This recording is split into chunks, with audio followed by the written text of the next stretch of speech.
की त्याला vitamin deficiency आहे का हार्मोनल डिफिशियन्सी आहे का ब्लड फ्लो कमी आहे. भरमसाठ व्हिडिओज आहेत, पण काही काही व्हिडिओ चांगले पण असतात, काही काही तुम्हाला भटकून पण टाकतात. कोणी 45 वर्षामध्ये येतं, कोणी 50 वर्षामध्ये येतं किंवा 60 वर्षाचे पण पेशंट माझ्याकडे येतात. तर कोणत्याही वयामध्ये आपण इंद्रियाची साईज वाढू शकतो. व्हॅझोजेनिक कॉजेस आहेत किंवा म्हणजे ब्लड तिथं आपल्या इंडियामध्ये येतं आहे पण कुठे लिकेज होत आहे, तर आपण आपलंच रक्त घेतो आणि त्याच्यामध्ये ग्रोथ फॅक्टर मिक्स करून.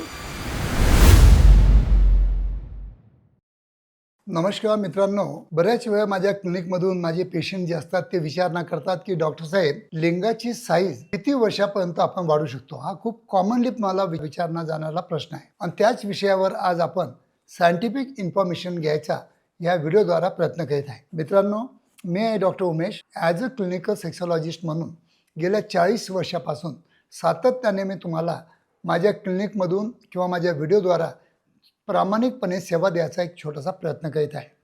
मित्रांनो, खरोखर माझे मराठी व्हिडिओ तुम्हाला आवडत असतील तर नक्कीच माझ्या मराठी चॅनलला सबस्क्राईब करून जास्तीत जास्त आपल्या मित्रांना शेअर करून नक्कीच मला मदत करा.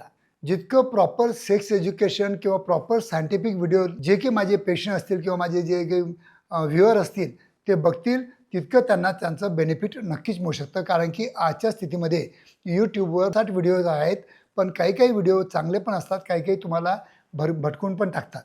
तर मित्रांनो, खरोखर सायंटिफिक व्हिडिओ जर बघायचे असतील तर नक्कीच तुम्ही सबस्क्राईब करा. आजचा जो आपला विषय आहे की बरीच पेशंट मला विचारतात की माझी इंद्रियाची साईज कमी आहे. कोणी 45 वर्षामध्ये येतं, कोणी 50 वर्षामध्ये येतं किंवा 60 वर्षाचे पण पेशंट माझ्याकडे येतात की डॉक्टर साहेब, माझं इंद्रियाची साईज कमी आहे. त्याच्यामध्ये 2 पेशंट असतात जे खरोखर ज्यांना लहानपणापासून प्रॉपर हार्मोन्स किंवा विटॅमिन्स किंवा ग्रोथ फॅक्टर जर प्रॉपरली भेटले नसतील तर त्यांची लहानपणापासूनच वाढ खुंटलेली असते. हे एक कॅटेगरीचे माझ्याकडे पेशंट येतात. दुसरे येतात माझ्याकडे 50-60 वर्षांचे जे पेशंट असतात, त्यांना त्यांची साईज यंग एजमध्ये प्रॉपर असते, पण त्यांना आता वाटतं की आपली साईज थोडी लहान झालेली आहे. तर त्यांना श्रिंकेज आल्यामुळं किंवा तिथला रक्तपुरवठा कमी झाल्यामुळं किंवा आपल्या शरीरातील टेस्टोस्टेरोन हार्मोन कमी झाल्यामुळं त्यांना आपल्या इंद्रियाची साईज छोटी वाटत असते. तसे 2 कॅटेगरीचे पेशंट माझ्याकडे येतात. तर थोडक्यात माझ्या सांगण्याचा प्रयत्न एकच आहे की कोणत्याही वयामध्ये तुम्ही आलात तर आपण जर प्रॉपर काउन्सिलिंग करून घेतलं, प्रॉपर ट्रीटमेंट करून घेतलं, तर कोणत्याही वयामध्ये आपण इंद्रियाची साईज वाढू शकतो. पण ते इंद्रियाची साईज वाढण्यासाठी आपल्याला बघावं लागेल की त्याचं म्हणजे मूळ कारण काय आहे. की त्याला व्हिटॅमिन डिफिशियन्सी आहे का हार्मोनल डिफिशियन्सी आहे का ब्लड फ्लो कमी आहे किंवा काही व्हॅझोजेनिक कॉजेस आहेत किंवा म्हणजे ब्लड तिथं आपल्या इंडियामध्ये येतं आहे पण कुठेतरी लिकेज होत आहे. हे सगळं कारण शोधून काढून मग आपल्याला ट्रीटमेंट देणं गरजेचं असतं. आजच्या स्थितीमध्ये भरपूर थेरपी उपलब्ध आहेत. जसं की माझ्या क्लिनिकमध्ये व्हॅक्यूम थेरपी डिव्हायसेस आहेत, जे की आपल्या इंडियाला एक्झरसाइज देण्यासाठी चांगलं काम करतात आणि प्रॉपर डेली बेसिसवर 20 मिनटं सकाळी आणि 20 मिनटं संध्याकाळी या व्हॅक्यूम थेरपी डिव्हाइसनं तुम्ही जर व्यायाम केला तर नक्कीच त्याचे तुम्हाला काही काही इंद्रियवाढीचे तुम्हाला बेनिफिट मिळू शकतात. आणि हे मी 40 वर्षापासून अनुभवतो आहे. आतापर्यंत लाखो लोकांना मी हे पंप दिलेला आहे, तर त्यांचे रिझल्ट चांगले पॉझिटिव्ह आहेत. काही 1-2-4% असतात की ज्यांच्यामध्ये वाढच होत नाही. त्यांचं मेन कारण असतं अनुवंशिक.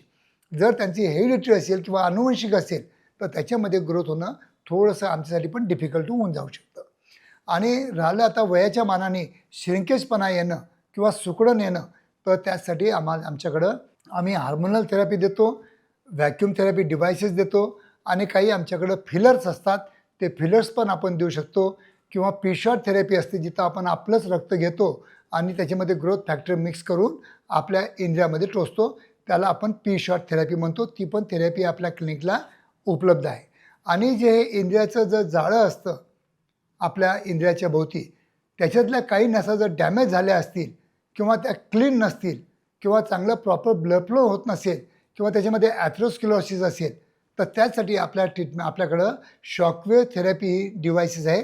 त्याच्यामुळं आपण एक 8 ते 10 सिटिंगमध्ये आपण हे तुमच्या नसा पूर्ण चांगल्या क्लीन करून देऊ शकतो आणि त्याच्यामुळं चांगलं ब्लड फ्लो मिळाल्यामुळं जे की वयानुसार आलेलं आकुंचन पण पावलेलं आहे किंवा बरोबर प्रॉपरली ग्रोथ होत नाही आहे, तर त्याचे नक्कीच तुम्हाला बेनिफिट मिळू शकतात.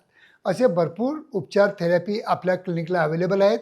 जर तुम्हाला कोणत्याही थेरपी पाहिजे असतील तर आमच्या कोणत्याही म्हणजे जी शाखा आहेत तिथलं जे एक्सपर्ट टीम आहे त्या एक्सपर्ट टीमशी संपर्क साधून तुम्ही नक्कीच उपचार करून घेऊ शकता. धन्यवाद मित्रांनो.